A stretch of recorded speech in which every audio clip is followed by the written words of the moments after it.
Now, Anacin, the tablets thousands of physicians and dentists recommend for fast relief of pain of headache, neuritis, neuralgia, and Bicidol mints that quickly rid stomach of gastric distress, present Our Miss Brooks, starring Eve Arden.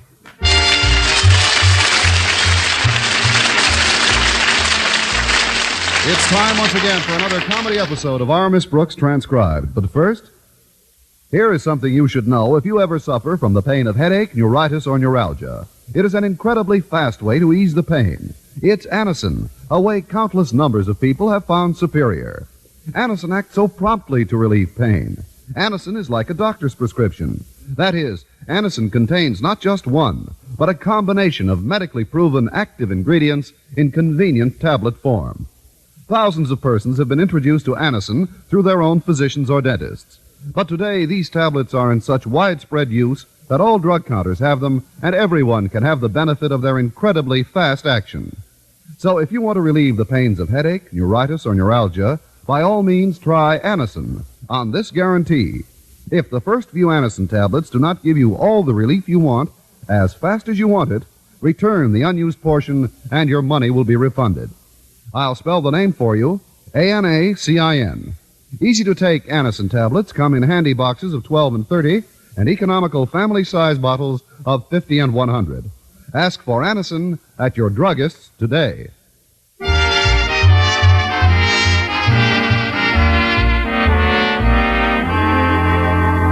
Well, various principals have various methods of running their schools. Nobody is better acquainted with this fact than our Miss Brooks, who teaches English at Madison High School. Now, you take her principal, Osgood Conklin. And I wish you would. Mr. Conklin has always been a great believer in meetings. These invariably occur early in the morning before first class. This is to ensure that everyone will be as brisk and chipper as a damp pen wiper. Our most recent meeting took place in his office last Friday morning. Present were Mr. Conklin's daughter Harriet, president of the student body, Mr. Boynton and myself as faculty advisors, and Walter Denton, editor of the Madison Monitor. This meeting is now called to order. As in the past, parliamentary procedure will prevail. How extremely alliterative. Parliamentary procedure will prevail. Silence. If you wish to speak, kindly raise your hand. The chair recognizes Walter Denton. Walter Denton says, "Thank you, Chair." All I wanted to know was, why did we have to get here so early? Couldn't we have held this meeting later? Quiet. The chair recognizes its lack of judgment in recognizing Walter Denton. However, the reason for this meeting can be told in two words. The first one is excessive. And the second? Please, Walter, don't interrupt. That's right, Walter. Just listen. Come on, Mr. Conklin. Drop the other word. The other word is noise. Noise? Excessive noise? That's why we're here? Because of excessive noise? This is beginning to sound like choir practice. What kind of noise do you mean, Daddy? I mean the noises that penetrate this office while I am trying to work. You mean when the students are changing classes? Yeah, and they make sounds like shuffle, shuffle, shuffle. Hey, Charlie, want to play handball after school? I don't know, Fred. Old Lady Nelson might keep me in. I'll be able to tell you during lunch period. Okay, Charlie, see you in the cafeteria. Hey, Fred, I bring my lunch. I can't eat that slop in the cafeteria. Well, then how I'd be able to... Oh, shut up!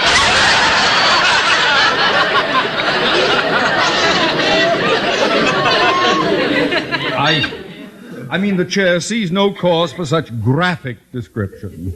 Nor is this specifically the excessive noise to which we have reference. Well, then, what is it, sir? Is it the street noises that penetrate your office while you're trying to work? The street noises? Like honk honk, beep beep. Get that heap out of my way, Buster. Oh, quiet.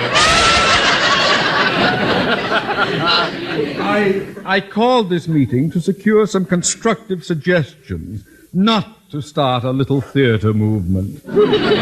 Now stop acting and listen. During school hours, this institution is a veritable bedlam. You will now submit whatever ideas you may have toward mitigating this unhappy circumstance. Well, speaking for the sounds that emanate from the biology laboratory, Mr. Conklin, Perhaps the flames of the Bunsen burners are hissing too loud. I could turn those down a bit. Then, too, I could cut down on the tinkle of the test tubes. Then, too, he could put socks on the mice in the treadmill. Well,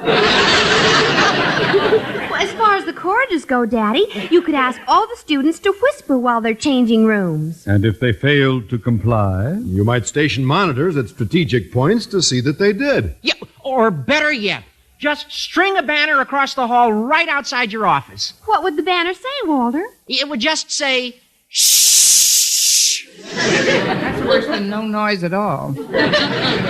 It is quite apparent to me that now, as in the past, any feasible plan for combating a given crisis must stem from one source and one source alone. Well, that's nice of you to say so, Mr. Conklin, but... I refer to myself. However, before I disclose the cure, I will make known the nature of the ailment. There are only two human sources of irritation to me within the confines of this institution. They are A, the student body, and B, the faculty. How about C, the janitor? What is it we do that bothers you, Daddy? You talk. During classes, after classes, during lunch period, after lunch period. But, Mr. Conklin... And you on the faculty are equally guilty. Guilty? It isn't the volume of jabber that's so nerve-wracking to me, but the fact that all these conversations are directed to but one target. What target is that, Mr. Conklin? Each other. I tried talking to a board eraser one morning, but everybody looked at me funny. If we didn't talk to each other, we'd be talking to ourselves. And what kind of a looking school would we be then? Even you, Denton, should be able to comprehend the fact that when I say each other, I mean the male and female members of the student body and faculty. You know my anti-fraternization law. From now on, there will be teeth in it. I don't... Oh, you will, Boynton, you will. From now until further notice, I hereby decree that all members of the opposite sex shall refrain from any conversation not absolutely essential to school business. Boys and girls will sit on separate sides of the classroom, and during lunch period, male and female teachers, as well as students, will occupy two different sections of the cafeteria. Daddy, that's positively medieval. It's worse than that. It's medieval tyranny. If I may borrow an expression from the undergraduate body, Denton, turn blue.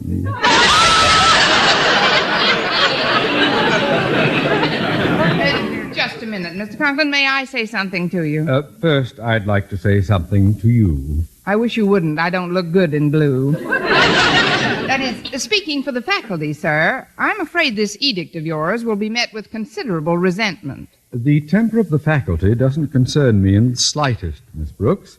Needless to say, stringent punitive measures will be taken if anyone violates my order. But, sir, perhaps such stern measures won't be necessary. If you'll permit me to address the school assembly, I think I could get your point across by relating a humorous anecdote pertinent to the subject. A humorous anecdote, Mr. Boynton? Yes, sir. I told this story at a recent biology club meeting, and it was received with considerable enthusiasm by my fellow biologists. I bet they laughed so hard they dropped their frogs. Anyway, this story involves some extremely humorous characters. Their names are Timothy Sweeney, Patrick Clancy, and Seamus O'Houlihan. You see, it's about three Irish fellas. It's going to be about a bank teller in Dutch Guiana. Please, Miss Brooks, let Mr. Boynton finish. To be perfectly candid, when I discovered this anecdote in an old anthology of humor, it was couched in rather antiquated terms. However, by rephrasing it, I've brought it up to the minute. So, without further ado, here goes. One day, Sweeney, Clancy, and O'Houlihan were about to take a written examination preparatory to entering the police force. Now, see here, Begorra, O'Houlihan exclaimed with a merry twinkle in his Irish eye. I'm going to get the highest mark of anyone in the room. Now, what do you think of that? I don't know. What do you think of it? I'm not finished, Miss Brooks. When Sweeney heard that, he looked at O'Houlihan and, with a merry twinkle in his Irish eyes, declared, "Fiddle-dee-dee." Oh, that's Sweeney.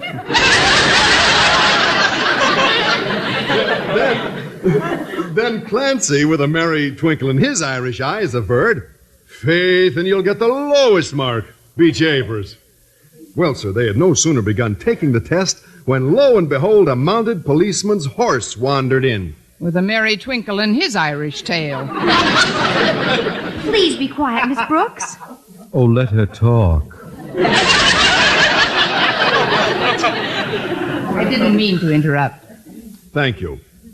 After O'Houlihan turned in his test paper, Clancy and Sweeney accosted him, somewhat chagrined. "O'Houlihan, you cheated!" cried Sweeney, brandishing his shillelagh, a quaint cudgel indigenous to those lovable folks of the old sod. Then he said, "We saw you peeking at the answers in the back of the book." "Well," O'Houlihan retorted somewhat testily, "I vowed I was going to get the highest mark of anyone in the room. Now I knew that fair and square I could get a higher mark than you, Sweeney, and a higher mark than you too, Clancy, by the same honest means. But when that horse came in to take the test, I thought I'd better cheat."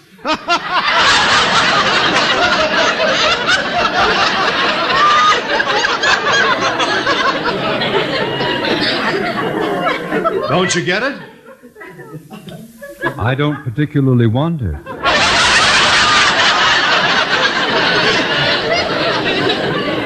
Now, what has that anecdote got to do with the current situation? Well, it's about cheating, Mr. Conklin. Someone violates your ban against conversation between the sexes. That's a form of cheating. A form of cheating? One of the duller forms, I'd say. Well, we've wasted enough time. Since there seems to be some doubt as to the efficacy of my plan, I shall put it to the acid test. What do you mean, Daddy? In accordance with my democratic principles, I shall put it to a vote at this meeting. All opposed to my plan will signify by saying no. No. All in favor say aye. Aye. The ayes have it. Motion carried. But, Mr. Conklin, what about our nose? Keep it out of my business. Aye, aye, sir.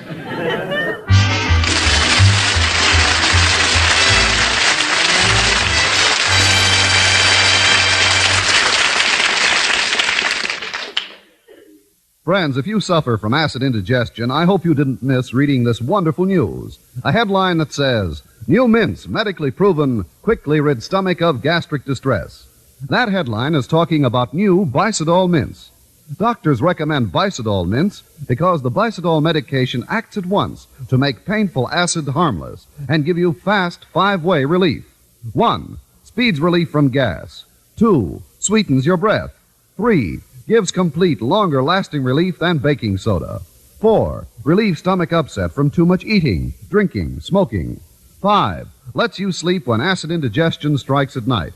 So don't suffer acid indigestion, heartburn, or gastric distress from excess acidity. Remember, new mints, medically proven, quickly rid stomach of gastric distress. And remember the name, Bicidol mints. Bisodol. Get Bicidol mints for fast relief.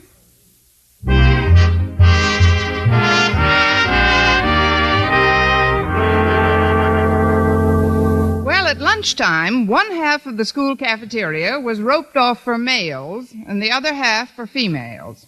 But despite this barrier, Walter Denton managed to slither past my table and surreptitiously slipped me a cryptic note.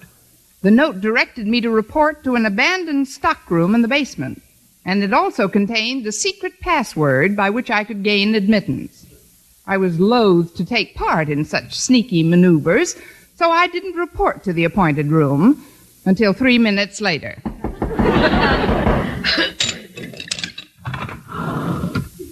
What's the secret password? Mr. Conklin is a schnook. Correct. Enter, friend. Well, what do you think of this old abandoned stockroom, Miss Brooks? I think we ought to abandon it. It's pretty stuffy, Walter. Well, you should have seen it before I cleaned it up. This room is my answer to Mr. Conklin's ban against conversation between the sexes. It's a secret meeting place in which a few choice male and female teachers and students may conversationally rendezvous during lunch period. Well, what do you know? A talk-legger. These are rather cramped quarters, Walter, but I must admit it's a good idea. Thanks. Now, about the rates. I charge 10 cents for the first 5 minutes. What? And 5 cents for each additional 3 minutes. Those are about the same rates you pay for a phone call. Yes, but the phone company provides a bigger booth. I'm sorry, Walter, but I'm not shelling out 10 cents just for some conversation. I also told Mr. Boynton about it. He'll be here any minute. Yeah, well, nevertheless, I don't intend... Here's my dime. Where do I sit? You just park any place you like. I'll get it. What's the password? Mr. Conklin is a schnook. Enter friend. I cleaned her from top to bottom, Mr. Boynton. How does she look? Miss Brooks always looks neat to me.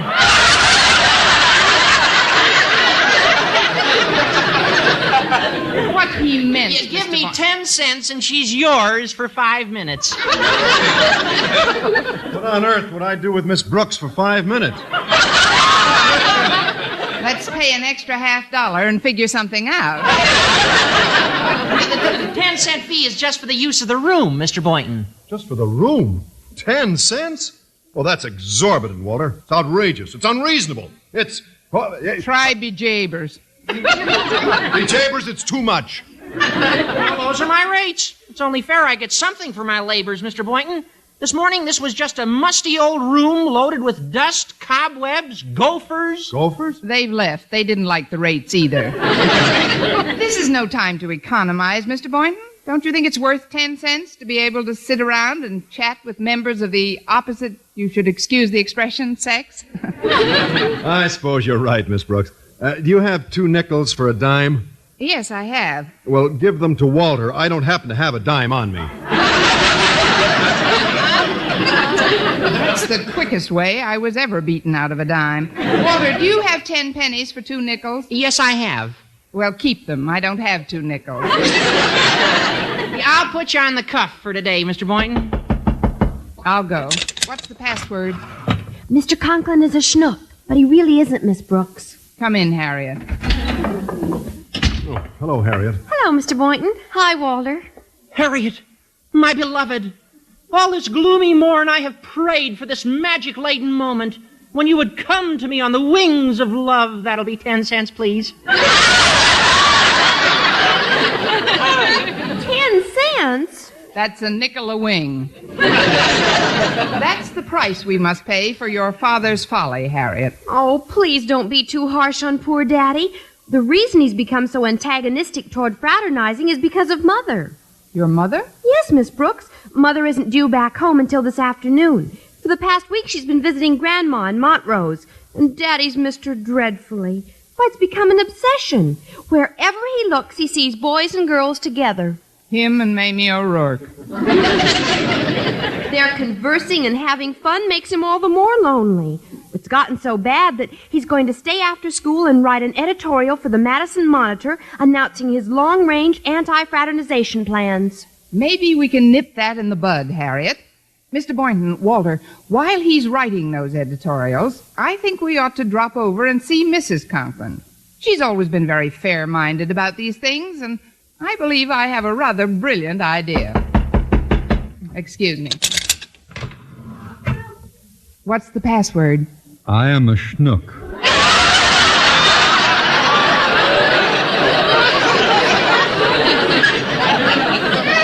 Oh, Mr. Conklin. Curiosity prompted me to read this unsigned, neatly typed note that I found in the cafeteria.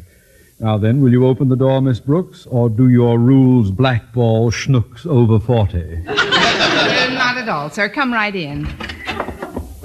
Daddy! Mr. Conklin. Yipe! So we have the start of a nice little cell, haven't we? Oh, you don't understand, Mr. Conklin. We know nothing about any notes you may have found. We came here merely to do some spring cleaning. Spring cleaning? Yes, sir. we decided that this room must be cleaned out immediately when we discovered that its inhabitants were behaving in a shocking manner and in flagrant violation of your anti-fraternizing rule. Just what do you mean by that, Miss Brooks? The boy gophers were holding hands with the girl gophers.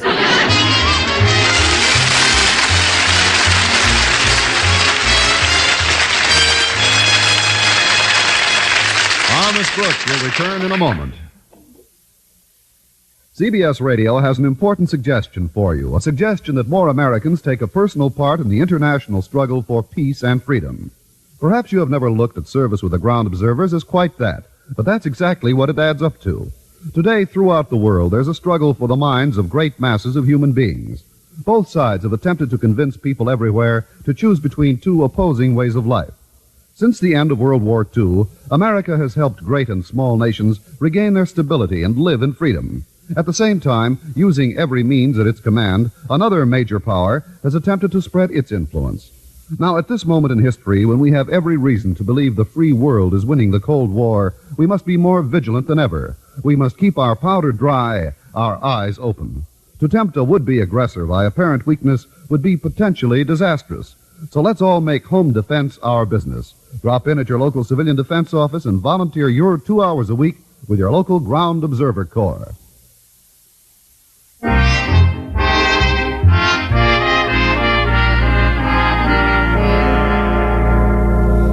Well, with Mr. Conklin's rigid anti-fraternization rule, Madison High seemed like an occupied country under the heel of a conqueror's boot, rather than the charming, pleasant little prison it had always been. It was obvious something drastic would have to be done about the rule, and that night, with Mrs. Conklin's assistance, we set out to see if we could abolish it.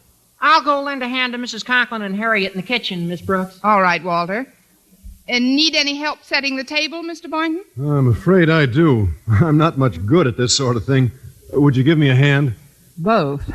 I mean, you're doing fine, I think, but you ought to set those shakers at the far end of the table. Oh, yes. Excuse me, Miss Brooks, but you're standing in the way. Unless you move, I'll have to squeeze past you. I know. Get going. It won't be such a tight squeeze, Mr. Boynton. Just try it for size. Okay. I'll just get you. I'll never get through that way. Now, maybe if I slant my shoulders, I can get through. Oh, Miss Brooks, I'm stuck. So I was wrong. Kiss me.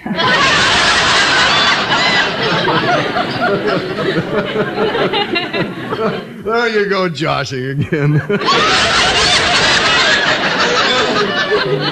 Well, I've got to admit it, Miss Brooks, you're as full of fun as Paddy's pig.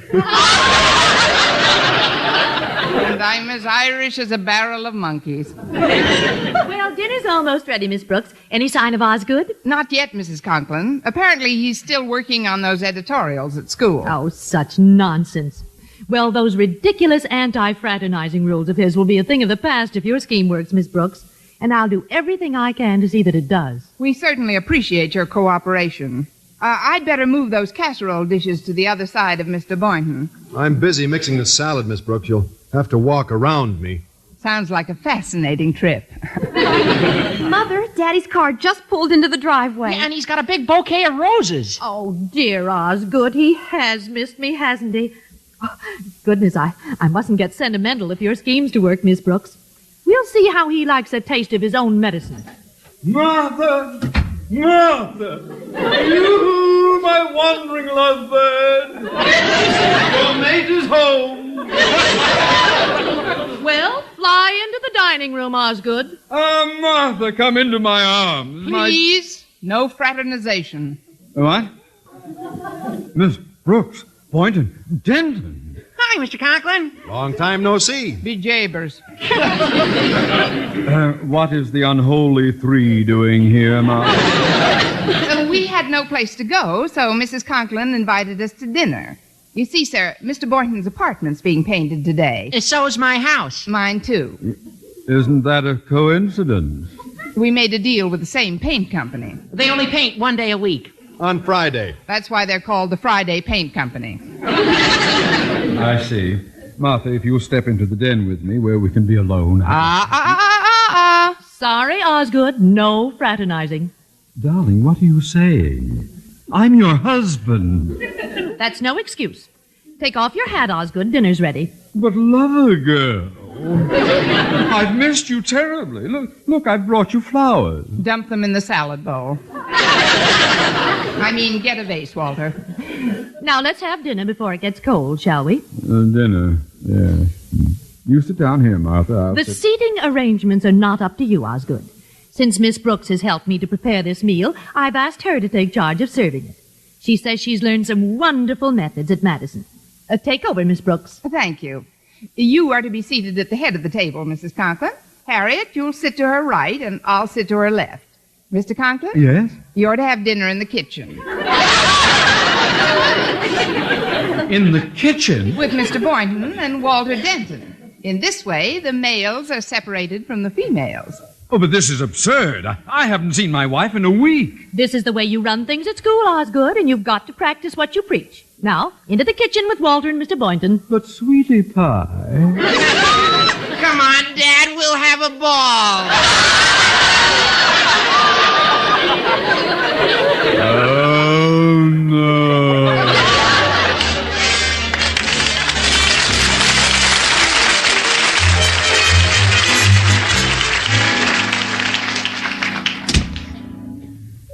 Oh, it's a lovely full moon out tonight, Mr. Conklin. How did you enjoy it in the garden? Frankly, I found it rather unromantic sitting on the hammock between Boynton and Denton. Well, Miss Brooks and Harriet and I are having loads of fun playing bridge, Osgood. Oh, bridge, you need a fourth? Sorry, no fraternization. If you'll escort Walter and Mr. Boynton to the den, sir, I've laid out a set of tiddlywinks for you. Tiddlywinks at my age? Some tiddlies are older than others.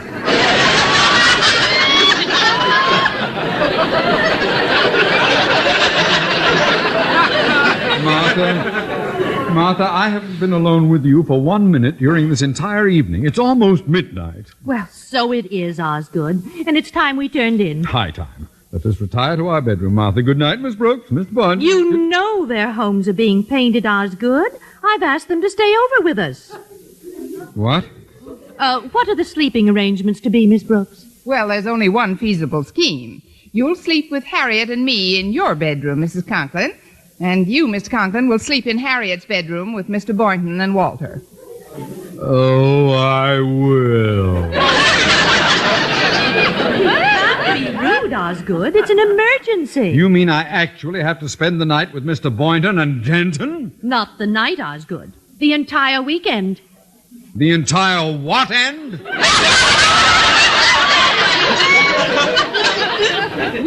Weak, sir. The way you're beginning to feel about your plan at school. Oh, Miss Brooks, you're right. Not only am I outnumbered, I've been outmaneuvered.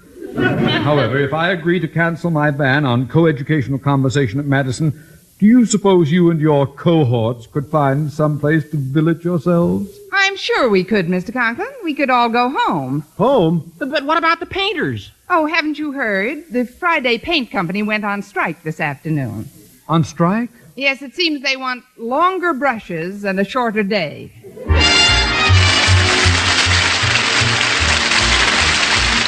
Our Miss Brooks, starring Eve Arden, transcribed, was produced and directed by Larry Burns, written by Joe Quillen and Al Lewis, with the music of Wilbur Hatch. Mr. Conklin was played by Gail Gordon. Others in tonight's cast were Dick Crenna, Bob Rockwell, Gloria McMillan, and Paula Winslow. Be sure to be with us next week for another comedy episode of Our Miss Brooks.